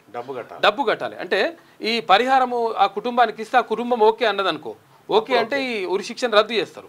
అయితే 70 లక్షల రూపాయలు ఓకే అవుతుంది. ఓకే అయిన తర్వాత కట్టడానికి కూడా రెడీ అవుతుంది. అయితే ఏమవుతుందంటే ఆ లాయర్ ఉంటాడు కదా, ఆ లాయరు వాడు నాకే ₹1 కోటి 2 కోట్లు ఇవ్వాలని వాడు అడుగుతాడు. నేను 2 కోట్లు నేను ఎటుకెళ్తే వాళ్ళ ఆయనకు 70 లక్షలు కట్టడం నాకు కష్టం ఉన్నది, పరిస్థితి నేను అట్లా కట్టలేని చెప్తాను అనమాట. దాంతో ఇప్పుడు మొత్తం కూడా ఆమె కట్టడానికి రెడీ అయినా కానీ కట్టలేని పరిస్థితికి ఆ లాయర్ వల్ల వెళ్ళిపోతుంది. ఇప్పుడు భారత్ మరి ఆమెను రక్షిస్తుంది అంటే రక్షించే పరిస్థితి లేదంట. రేపే ఊరి ఉన్నది. చూడాలి ఏం జరుగుతుందో. దాని స్పెషల్ స్టోరీ నరసామి 1000 కోట్లు రాజధాని హైదరాబాద్ శివార్లో భారీ భూ కుంభకోణం. ఎనికేపల్లి గోశాల భూములకు అక్రమార్కుల ఎసరు. తప్పుడు పత్రాలతో 99.14 ఎకరాల భూమి అమ్మకానికి. అందులోనే గోశాల నిర్మాణానికి సర్కార్ సన్నాహాలు. ఈ భూసేకరణపై ఇప్పటికే కొనసాగుతున్న వివాదం. ఈ భూముల కొనుగోలుకు 1.5 కోటి అడ్వాన్స్ ఇచ్చి మోసపోయిన వారి ఫిర్యాదుతో వెలుగులోకి విషయం. ఫోర్జరీ పత్రాలపై రెవెన్యూ అధికారుల విచారణ. పెద్ద ఎత్తున డబ్బు చేతులు మారినట్టుగా ప్రాథమికంగా నిర్ధారణ. 1000 కోట్ల రూపాయల విలువైన భూమి అట. గత ప్రభుత్వ హయాంలోని కొందరు పెద్దల హస్తం. అది కథ అసలు. ఇగో ఇది గురుకుల హాస్టల్పై నుంచి దూకి విద్యార్థిని మృతి. పారిపోయే ప్రయత్నంలో ప్రమాదం జరిగిందంట. యాదాద్రి భువనగిరి జిల్లా తూప్రాన్పేట బీసీ గురుకులంలో ఘటన. ఇక బీజేపీ నిరసనలు. విద్యార్థిని కుటుంబానికి 5 లక్షలు చెల్లించేందుకు స్కూల్ అధికారుల హామీ ఇచ్చారట. ఆ పాపకంటే అక్కడ ఉండడం ఇష్టం లేదంట. అంటే పారిపోతూ బిల్డింగ్ మీద జారి పడ్డది. అక్కడ గురుకులాల్లో ఉండడం ఇష్టం లేదంట, పారిపోతుందని అంటున్నారు. మరి అది 20 నెలల్లో 93 మంది గురుకుల విద్యార్థుల మృతి. పర్యవేక్షిస్తామన్న ముఖ్యమంత్రి హామీలు ఏమయ్యాయని హరీష్ రావు. భర్త వివాహేతర సంబంధం, వేధింపులు, డెంటిస్ట్ ఆత్మహత్య. హనుమకొండలో ఘటన. భర్త కూడా వైద్యుడేనంట. అంటే ఇది ఆంధ్రజ్యోతిలో ఉన్నటువంటి వార్త. ఒకసారి శరణార్థి తెలంగాణ వార్తల్ని చూద్దాం. త్వరలో కాంగ్రెస్ గూటికి కవిత. ఇదే బ్రేకింగ్ న్యూస్. మీనాక్షి నటరాజన్తోనూ టచ్లోకి. కవితకు అస్తినాలోని కాంగ్రెస్ పెద్ద తలకాయ ఆశీస్సులు. పరిస్థితులు అనుకూలించక రేవంత్ క్యాబినెట్లో చేజారిన మంత్రి పదవి. మొన్న ఏం జరిగింది ఎరికైనా? మొన్న 3 మంత్రులు ప్రమాణ స్వీకారం చేసిరా. క్యాబినెట్ విస్తరణలో 4వ పేరు కూడా ఉండే. ఆ 4వ పేరే కవిత పేరు. ముఖ్యమంత్రి రేవంత్ రెడ్డి గారు పదే ఆ మధ్యలో ఢిల్లీకి పోయింది కదా. అయితే ఈమె రేవంత్ రెడ్డి గారిని ఆయన సలహాదారుడు అక్కడి నుంచి టచ్లోకి వెళ్ళి నేను మీ పార్టీలో చేరితే నాకు మంత్రి పదవి ఇవ్వని చెప్పింది. చెప్పిన తర్వాత ఈ విషయం కేసీఆర్కి లీక్ అయింది. ఈ విషయం కేసీఆర్కు లీక్ కాగానే ఆ లేఖ లీక్ చేయకపోతే ఇది క్లియర్ అయిపోయేది. ఓకే, లేఖ లీక్ చేయకపోతే ఇది క్లియర్ అయిపోయేది. ఈమె క్యాబినెట్లో మంత్రి అవుతుండే. సేమ్ టైం ఏం చేశారంటే ఈమె ప్లేస్లో కొండా సురేఖను తీసేయాలని చూశారు. కొండా సురేఖను తీసేయాలని చూస్తే బీసీ ఉద్యమాల కారణంగా కొండా సురేఖను ముట్టుకుంటే పరిశాన్ అవుతుంది అనేటువంటి ఉద్దేశంతో ఈమె ఆ రోజు చేరడానికి ప్రయత్నం చేసింది. వాస్తవమా కాదా? కేసీఆర్ ఈ విషయం తెలిసిన తర్వాతనే కేటీ రామారావును విశ్వసించి ఈమెను పట్టించుకోకుండా వదిలేసింది. నిజమా కాదా? మాట్లాడలేదు. అందుకే వాళ్ళు కామెంట్ కూడా చేస్తలేరు. ఇప్పుడు రేవంత్ రెడ్డి గారు 42% ఆర్డినెన్స్ అనగానే ఈ పండుగ చేసుకునడం, ఆ తర్వాత ఏది బీఆర్ఎస్ పార్టీని ఎదుర్కొనబడేయడం, ఇవన్నీ లోపాయకారి ఒప్పందాల్లో భాగమే. ఈమె కాంగ్రెస్లోకి అతి త్వరలో వచ్చే అవకాశాలు మెండుగా ఉన్నాయి. ఇక్కడ నిన్న జరిగినటువంటి ఘటనలో కూడా ఢిల్లీ నుంచి ఇక్కడ ఉన్నటువంటి ఒక రాష్ట్ర నేతకు ఫోన్ చేయించి నన్ను ఈ విషయంలో కాపాడండి అని రిక్వెస్ట్ చేసింది. నిజం కాదా? ఇక్కడ కవిత వ్యవహారం తెలిసే ఆమెను పక్కన పెట్టిన కేసీఆర్. క్యూనిస్ ఆఫీస్పై దాడి కేసులో కవిత కాంగ్రెస్ పెద్దల నిన్న బీఆర్ఎస్ పార్టీ వాళ్ళు ఈమె జోలికి పోలే, ఈమె చేసిన తప్పని ఈమె పట్టించుకోలే. పట్టించుకోలే, బీజేపీ వాళ్ళు మాట ఎత్తలే, Yes. కమ్యూనిస్ట్ వాళ్ళు పట్టించుకోలే. కాంగ్రెస్లో ఉన్నటువంటి ఒకరిద్దరితోటి ఎందుకు స్టేట్మెంట్లు బయటకు వచ్చినాయి అంటే ఇదే వ్యవహారం. క్యూని ఈమె ఇంకా ఈమె చేసిన కార్యక్రమం ఏంటంటే ఒక ఆడియో ఎప్పుడొస్తుందో చూడాలి.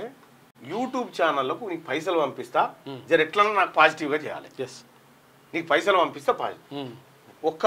ఒక్క నైటే ఒక మెయిన్ స్ట్రీమ్ మీడియాను కూడా వాళ్ళకు కూడా ముట్టినాయని నాకు సమాచారం ఉంది.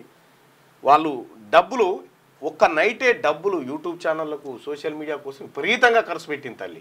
అంత పెట్టినా ఆగమైపోయింది. ఒకరోజు సోషల్ మీడియా వాళ్ళని అందరినీ సమావేశం చేసింది. ఆ రోజు నాకు కూడా ఫోన్ వచ్చింది, వాళ్ళు నాకు ఫోన్ చేసి ఓ కాంగ్రెస్ పెద్ద నేతల్లో రాష్ట్ర నేతలకు కాలు, పొన్నం మహేష్ గౌడ్ కవితకు సపోర్ట్ చేయడం అందులో భాగమే, ఇంకొకటి ఏం లేదు. ఈమెను ఎందుకు అంటలేరు, నీకేం సంబంధం అమ్మా 42% రిజర్వేషన్ అన్నటువంటి వాళ్ళు కవితకు సపోర్ట్ ఎట్లా చేస్తా ఉన్నారు ఇప్పుడు? ఈమె ఆ ముగ్గురు మంత్రులతో పాటు ఆ రోజు ప్రమాణ స్వీకారం చేసేది ఉండే.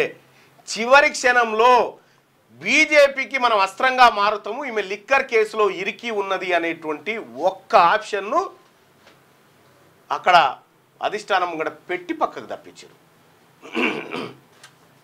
లేకపోతే ఎప్పుడు అయిపోయేది. మీరు ఊహించరు కూడా ఊహించరు, అంత పెద్ద పరిణామం జరుగుతున్నాయి. సీఎం గారు గడికి అధిష్టానంతో చర్చలు ఇవన్నీ ఎందుకు జరుగుతా ఉన్నాయి అనుకుంటున్నారు? ఈమె చేరిక కోసమే. అక్కడ బీఆర్ఎస్ ఎమ్మెల్సీ తెలంగాణ జాగృతి అధ్యక్షురాలు కల్వకుంట్ల కవిత కాంగ్రెస్ గూటికి చేరేందుకు రంగం సిద్ధమైంది. త్వరలోనే ఆమె కాంగ్రెస్ తీర్థం పుచ్చుకొని ఉన్నట్టు తెలుస్తా ఉంది. కవితకు అస్థినలోని ఓ పెద్ద తలకాయ ఆశీస్సులు పుష్కలంగా ఉన్నట్టుగా సమాచారం. ఈమెనే అప్రోచ్ అయ్యి కాంగ్రెస్ పార్టీలో చేరడానికి కొన్ని నెలల నుంచి ప్రయత్నం చేసింది. అయితే ఇంకా కొన్ని రోజులు ఆగు అని చెప్పి వెయిటింగ్లో పెట్టారు. అందుకోసం ఇప్పుడు కాంగ్రెస్ అనుకూల కార్యక్రమాలు చేస్తుందన్నట్టు. నిజంగా కాంగ్రెస్ పార్టీ 42% ఆర్డినెన్స్ అంటే గాంధీ భవన్ లో కాంగ్రెస్ పార్టీ కార్యకర్తలు పటాకులు కావాలి వీళ్ళు చేసిరు చూసినవా? మనకు తెలియకుండానే కాంగ్రెస్ పార్టీలో అనధికారికంగా కొనసాగుతుంది. సదరు నాయకుడి అండదండలతోనే కాంగ్రెస్ పార్టీలో మంచి స్థానం కోసం ప్రయత్నం చేస్తున్నట్టు తెలుస్తుంది. అంతేకాక తెలంగాణ కాంగ్రెస్ వ్యవహారాల ఇన్ఛార్జ్ మీనాక్షి నటరాజన్తో కూడా ఆమె టచ్లో ఉన్నట్టుగా కాంగ్రెస్ వర్గాల్లోనే ప్రచారం ఉంది. వాస్తవానికి చాన్నాళ్ల క్రితమే కవిత కాంగ్రెస్ తీర్థం పుచ్చుకోవాల్సి ఉండే దాని చర్చ ఉంది. బీఆర్ఎస్లో ఆమెకు సరైన ప్రయారిటీ లేదనే కారణంగా కొంతకాలం క్రితమే ఆమె హస్తం గుటికి చేరేందుకు ప్రయత్నించారు. ఇది 100% కరెక్టు. ఢిల్లీ స్థాయిలో పెద్ద స్థాయి నాయకుడి ద్వారా ప్రయత్నాలు కూడా చేసినట్టు తెలుస్తుంది. ఇటీవల రేవంత్ కేబినెట్ లోకి కొత్తగా 3 మంత్రులు వచ్చిన విషయం తెలిసిందే. అప్పుడే కవిత కూడా కాంగ్రెస్ లో జాయిన్ అయితే 4వ మంత్రిగా ప్రమాణ స్వీకారం చేసేవారనే ప్రచారం ఉంది. అయితే అప్పట్లో కవిత కాంగ్రెస్ లో చేరేందుకు పరిస్థితులు అనుకూలించకపోయేసరికి ప్లాన్ బి ప్రకారం తెలంగాణ జాగృతిని యాక్టివ్ చేశారు. అయితే కవిత జాగృతి నేతృత్వంలో కార్యక్రమాలు చేస్తున్నప్పటికీ కాంగ్రెస్ తో మాత్రం సంబంధాలను కొనసాగిస్తూ వస్తోంది. ఈ నేపథ్యంలోనే కవిత బీసీ కాకపోయినప్పటికీ బీసీలకు 42% రిజర్వేషన్ల కల్పనపై జాగృతి తరఫున ఉద్యమాలు చేశారు. అయితే కవిత ఎప్పుడు కాంగ్రెస్ పార్టీని టార్గెట్ చేసేలా ఉద్యమాలు చేయలేదు. బీసీలకు 42% రిజర్వేషన్ల సాధన కోసం ఆమె ఈ నెల 15న రైలు రోకో చేస్తామని ప్రకటించారు. అక్కడే ఆమె నిబద్ధతను పలువురు బీసీ మేధావులు ప్రశ్నిస్తున్నారు. వాస్తవానికి రాష్ట్ర ప్రభుత్వం మీద ఒత్తిడి చేయాలంటే కవిత రహదారుల దిగ్బంధానికి పిలుపునివ్వాలి. కానీ రైలు రోకోకు పిలుపునివ్వడం ద్వారా కాంగ్రెస్ కు ఇబ్బంది కలగకుండా బీజేపీని టార్గెట్ చేయడమే ఆమె ప్రధాన ఉద్దేశమని అభిప్రాయపడుతున్నారు. ఇక రాష్ట్ర ప్రభుత్వం ఆమోదించిన బీసీ బిల్లులు ప్రస్తుతం కేంద్రం వద్ద పెండింగ్ లో ఉన్నాయి. ఆ బిల్లులకు పార్లమెంట్ ఆమోదం తెలపాల్సింది. ఆ విషయంలో రాష్ట్ర కాంగ్రెస్ నాయకత్వం గానీ ముఖ్యమంత్రి రేవంత్ రెడ్డి గానీ ఏనాడు అఖిల పక్షాన్ని ప్రధానమంత్రి నరేంద్ర మోడీ వద్దకు తీసుకెళ్లలేదు. కాంగ్రెస్ హైకమాండ్ కూడా అస్థినాలో బీసీ రిజర్వేషన్లకు సంబంధించిన బిల్లు అమలు కోసం మోడీపై ఒత్తిళ్లు అనుకున్న స్థాయిలో చేయలేకపోయింది. అయితే కవిత ఈ విషయంలో రాష్ట్ర కాంగ్రెస్ నాయకత్వాన్ని టార్గెట్ చేసిన సందర్భాలు లేవు. ఎందుకు అఖిల పక్షాన్ని ముఖ్యమంత్రి రేవంత్ రెడ్డి ఢిల్లీకి తీసుకెళ్లడం లేదని ప్రశ్నించలేదు.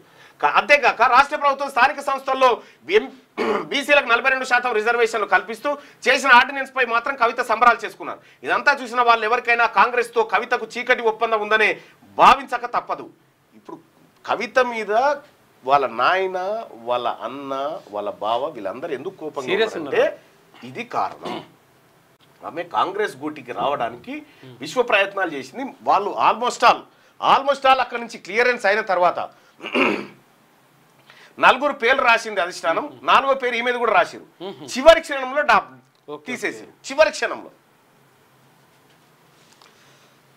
ఇక బీఆర్ఎస్ వాళ్ళు సైలెంట్ అయితే ఇంకా అయిపోలేదు. కాంగ్రెస్తో నడుస్తుంది, ఏది బేరసారాలు చర్చలు నడుస్తూ ఉన్నాయి. అది అయిపోతే చేరుతుంది. ఇక బీఆర్ఎస్ వాళ్ళు సైలెంట్ గానే ఉన్నారు, కానీ కాంగ్రెస్ వాళ్ళు ఎందుకు స్పందిస్తున్నారు?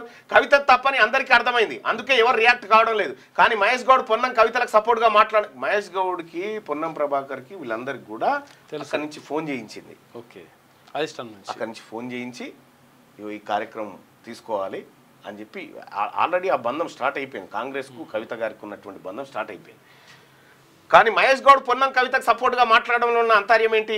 సర్కార్ ఆర్డినెన్స్ జారీ చేస్తే కవితకి ఎందుకు సంబరాలు చేసుకుంది? మా ఆఫీస్ మీద దాడి జరిగితే మళ్ళీ మాపైనే హత్యాయత్నం కేసులా? ఇదేం ప్రజాస్వామ్యం? కవిత డైరెక్షన్ మేరకే మేడిపల్లి సిఐ గోవిందరెడ్డి పనిచేస్తున్నారు. నా కళ్ళము కూడా మాట్లాడండి. ఈడ నేను వెంటనే అడిగిన, కవిత గారికి ఫోన్ చేసినావు ఏంది అని అంటే, ఏం లేదు అనుకుంటా పోయింది. చీకటి ఒప్పందాలు ఏంటో అందరికీ అర్థమైంది. ఎవరిని కుట్రలు చేసినా బీసీ ఉద్యమం ఆగదు. శాసనమండలి సభ్యులు తీర్మార్మలన్న నిన్న ప్రజలంతా వచ్చి చేసి 42% రిజర్వేషన్ అమలు చేస్తాం, పాలితులుగా ఉన్నోళ్లను పాలకులుగా చేస్తాం, దండం దొర అన్నోళ్లు రాజ్యాన్ని నడిపిస్తారు. స్థానిక పోరులో బీఆర్ఎస్ కు బుద్ధి చెప్పాలి. రేషన్ కార్డుల పంపిణీ సభలో సీఎం రేవంత్ రెడ్డి. ఇక 3 రాష్ట్రాలకు కొత్త గవర్నర్లు. గోవా గవర్నర్గా అశోక్ గజపతిరాజు, లడాక్ ఎల్జీగా కవిందర్ గుప్తా. ఇక ముగిసిన దత్తన్న పదవీ కాలం హర్యానా బాధ్యతల నుంచి ఆశీష్ కుమార్ కు వస్తాయి. రాష్ట్రపతి ద్రౌపది ముర్ము ఉత్తర్వులు. బీసీల ఆత్మగౌరవంపై అగ్రకుల దొర పంజా. బీసీలపై దొరసానమ్మ కపట ప్రేమ. బీసీ నాయకత్వంపై దాడికి తెగబడిన అగ్రకుల దురహంకారం. టీఆర్ఎస్ పాలనలో బీసీల హక్కులను కాలరాస్తే నోరు మీద పని కవిత. త్వరలో బీసీ పార్టీ ప్రకటన రావడంతో మల్లన్నపై దాడికి స్కెచ్. త్వరలో బీసీ పార్టీ ప్రకటన రావడంతో మల్లన్నపై దాడికి స్కెచ్ 100%. దొంగే దొంగ అని అరిచినట్టుగా సరికొత్త డ్రామాకు తెరలేపారు. బీసీల పార్టీ వస్తుంది, 100% బీసీల చేత వస్తుంది. దాన్ని కూడా ఆపలేటింగ్. ఖబర్దార్ కల్వకుంట్ల గుండాలారా ఖబర్దార్. మల్లన్నపై దాడిని తీవ్రంగా ఖండించిన బీసీ సమాజం హత్యాయత్నం చేసిన గుండాలను వెంటనే అరెస్ట్ చేయాలని డిమాండ్. ఎస్సీ ఎస్టీ బీసీ ప్రజల కవిత బహిరంగ క్షమాపణలు చెప్పాలి. తిన్మార్ మల్లన్న టీం రాష్ట్ర అధ్యక్షుడు మాధవ రజనీ కుమార్ దోషులను కఠినంగా శిక్షించాలని చెప్పి నిన్న రాష్ట్ర వ్యాప్తంగా ఎక్కడికక్కడ దిష్టి బొమ్మలు తలగబెట్టి. ప్రభుత్వంపై ప్రజల్లో తీవ్ర అసంతృప్తి. ఇక కాంగ్రెస్కు అధికారం ఎందుకు ఇచ్చామా అని బాధపడుతున్నారు. బీఆర్ఎస్ ప్రభుత్వం అవినీతి చేస్తే కాంగ్రెస్ సర్కార్ హామీలు నెరవేర్చట్లే. ఇక డబుల్ ఇంజన్ సర్కార్తోనే అభివృద్ధి. రాష్ట్రంలో బీజేపీతో స్వర్ణయుగం. టీబీజేపీ అధ్యక్షుడు రామచంద్రరావు. రైట్గా ఏపీ ప్రాజెక్టులకు బీఆర్ఎస్ సహకారం. బీఆర్ఎస్ తప్పిదాల వల్లే ప్రజలకు ఇబ్బంది. తప్పిదాలను సవరిస్తుంటే దుష్ప్రచారం చేస్తారు. ప్రతి ఇంట్లో నీటి అంశంపై చర్చ జరగాలి. గతంలో కాంగ్రెస్ కట్టిన ప్రాజెక్టుల వల్లే నేడు సమృద్ధిగా నీళ్లు ఇవ్వగలుగుతున్నాం. డిప్యూటీ సీఎం మల్లు బట్టి విక్రమార్క. కాంగ్రెస్ కట్టిన ప్రాజెక్టులు కాకపోతే ఇంకా ఎవరు వీళ్ళు కట్టి తెచ్చినారు నీళ్లు? నేనే రాసిన కదా పాట, కాంగ్రెస్ ఏం చేసిందని వీళ్ళు అన్నప్పుడు. కొత్త రేషన్ కార్డుల జారీపై పెదవి విరుస్తున్న జనం. దరఖాస్తు 25 లక్షలు, కొత్తగా ఇచ్చినవి 5.61 లక్షలు. ఎంక్వైరీ పేరుతో అధికారుల కొర్రీలు. అర్హులందరికీ కార్డులు జారీ చేయాలని విపక్షాల డిమాండ్. ఇది కూడా దెబ్బ అవుతుంది చూడు. పాత పిఆర్ యాక్ట్ ప్రకారమే, పాత పంచాయతీరాజ్ యాక్ట్ ప్రకారమే రిజర్వేషన్లు. 42% రిజర్వేషన్లు కట్టుబడి ఉన్నాం. బీసీ బిల్లులతో ఆర్డినెన్స్కు సంబంధం లేదు. బీజేపీ నాయకులు లక్ష్మణ్ బీసీ రిజర్వేషన్లపై అసహనం సరికాదు. దయచేసి 42% రిజర్వేషన్ను అడ్డుకోవద్దు. రాష్ట్ర మంత్రి పొన్నం ప్రభాకర్. తెచ్చి మీరు 42% మీరే, నేనే మా బీసీల ప్రజల పక్షాన 42% రిజర్వేషన్. ఉద్యోగాలు, విద్య, లోకల్ బాడీస్ ఇవి. నేను ఏ బాధన పడి హెలికాప్టర్ తోటి పూలు తీసుకుపోయి ముఖ్యమంత్రి ఇంటి మీద వస్తా, పూల వర్షం కురిపిస్తా. నేనే గతంలో చెప్పినా ఇప్పుడు కూడా చెప్తా ఉన్నా. కానీ తేకపోతే అప్పుడు చెప్తాం. ఇండోనేషియాలో భారీ భూకంపం. దేశంలోని 50 పట్టణాల్లో ఎఫెక్ట్ అయిందంట. ఇక రిక్టర్ స్కేల్పై భూకంప తీవ్రత 6.9గా నమోదు. సునామీకి అవకాశాలు లేవని శాస్త్రవేత్తలు వెల్లడి. ఇక తువాల్ నగరానికి పశ్చిమాన 177 కిలోమీటర్ల సమీపంలో భూకంపం గుర్తించారట భూకంప కేంద్రం. ఇంకా నిన్న కవిత వ్యాఖ్యల మీద బగ్గుమన్నారు జనం అంతా. ఎక్కడికక్కడ నిరసనలు, దిష్టి బొమ్మలు, కాల్పులు, ఈ కార్యక్రమాలన్నీ చేయడం జరిగింది. బీసీ ప్రజలకు చైతన్యం వచ్చినటువంటి బీసీ ప్రజలు ఏ స్థాయిలో అన్ని జిల్లాల్లో అట్లా నడుస్తుంది. ఎవరు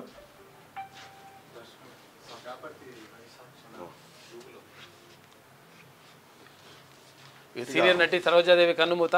బెంగళూరులో తుది శ్వాస విడిచిందంట. 161 చిత్రాల్లో ముఖ్య భూమిక పోషించింది. కుమార్ వచ్చిందట పిలుపు. రైట్గా నీళ్ల కోసం కాలువలో నిరసన వ్యక్తం చేస్తూ ఉన్నారు బీఆర్ఎస్ నాయకులు.